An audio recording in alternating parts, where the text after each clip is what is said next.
Hello, welcome back to Compelling Voice. So today I wanted to talk a little bit more about what I started talking about in the last video about anxiety.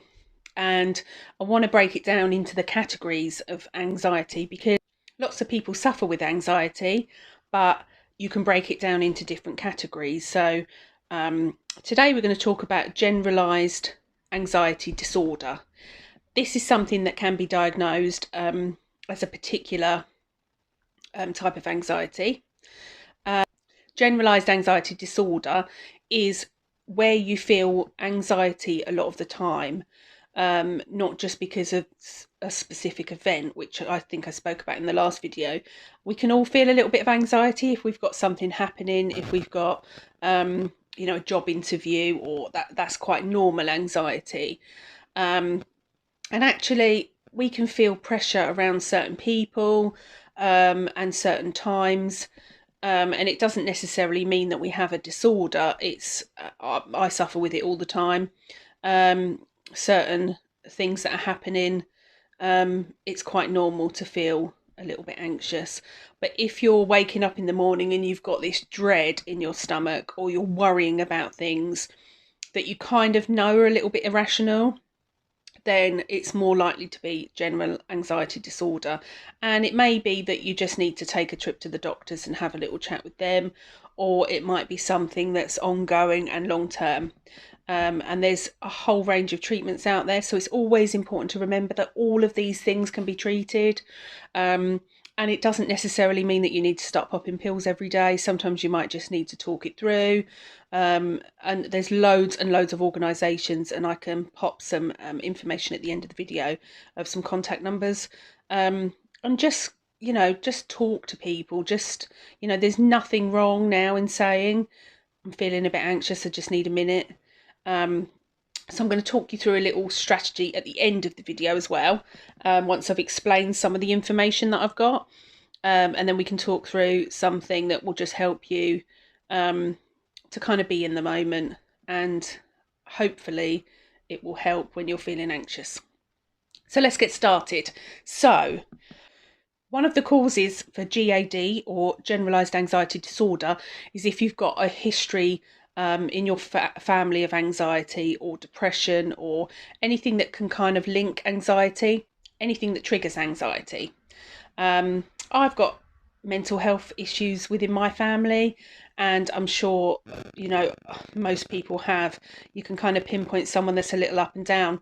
I'm a little up and down quite a lot of the time, and I have to kind of keep myself in check. And obviously I've done lots of research, and I've kind of learnt to deal with anxiety, and I know the triggers now, so I know what's likely to make me feel anxious.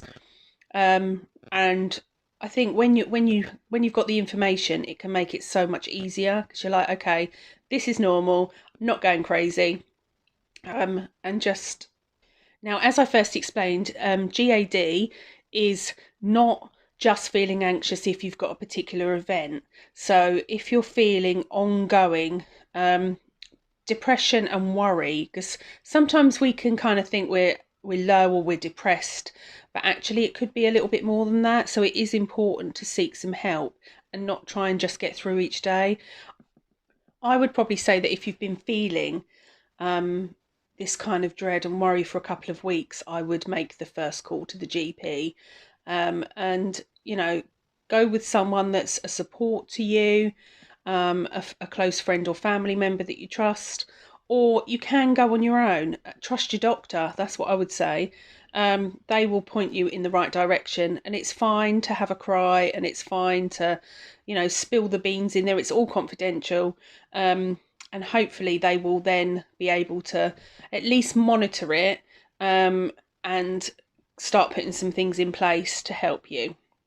So as I said, sometimes things that can trigger it is generally family history, or having a lot of stressful things happen, which sometimes in life we'll have one thing and another thing. And if you're kind of used to having a bit of a crazy life and you normally just plow through, and there's something going, okay, this isn't right now, I don't feel like I can cope with this, it might mean that you're suffering a bit more than you should be. often if you've been within your childhood, if you've had lots of stressful situations or been around situations where you don't feel safe, that can often trigger generalized anxiety disorder in later life. And sometimes it just comes out of the blue and you think, okay, this will pass, okay, it's not passing. That's the time to seek help. So some of the treatments that you may be offered if you go and speak to your GP is psychotherapy, which is talk therapy or counselling or some kind of service like that. Obviously, medication can be another thing that might just help you short term, or it may be that you need to take medication long term. Sometimes the chemicals in our body, it's never black and white, and sometimes we just need a little something just to keep us going through a situation. Sometimes we just need a little bit of help, and it's as simple as that. And sometimes, yeah, we might need it for a few weeks, sometimes we might need it for longer. It's not a crime. It's, it's life, and we're living in times where, it's very stressful. Social media and lifestyles are very different now to how they was, 20 or 30 years ago. Even 10 years ago, things were probably not as fast paced as now.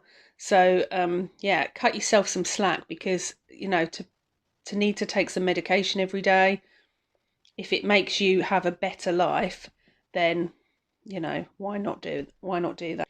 Cognitive behavioural therapy is also another thing that really helps. And it's about learning to cope with the situation, rather than going, okay, cognitive behavioural therapy teaches us how to cope with a situation, how to manage it day to day, rather than thinking, okay, I can't cope with this, I can't have this in my life. Kind of embrace it. Sounds a bit crazy, but I'll talk you through one of the strategies in just a moment that is very helpful when you can feel yourself panicking. Sometimes when you start to feel anxiety, it can have, I've spoke about this in the previous video, it can have a really negative impact on your body. So you can start to feel physical signs of physical things happening in your body that can make you panic more when you get into a cycle. One of the things is a tight chest, and often people will start to panic because they can't breathe. I can't breathe. I can't breathe. And another thing is closing and tightening of the throat, which is really, really common. The tightening in your throat is called globus sensation, and it's the feeling that you've got something stuck. And again, chest and throat, it's really common for you to kind of feel like you can't breathe, or you're feeling suffocated. And obviously when you're already panicking, it just escalates it, and then you're panicking because you're panicking, you're thinking you're having a heart attack, you're going to die, you can't breathe. So it's important to kind of understand that those things are all part of this fight or flight feeling, that your body will produce certain chemicals to help you to deal with the situation. But obviously while your body's dealing with a situation, it can make your mind think, I'm going to die. You're not going to die. It's one of the things that I'm just going to talk you through now is to it's going to sound strange. You're going to think, how does that work? But you need to embrace the anxiety almost. So when you start to feel that you're feeling anxious, is to remember that you're accepting the anxiety.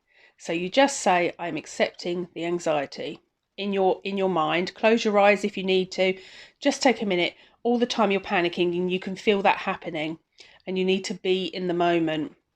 I think quite often our instant reaction to anxiety is to go, I want it to go, I want it to stop. Oh, I really need it to stop.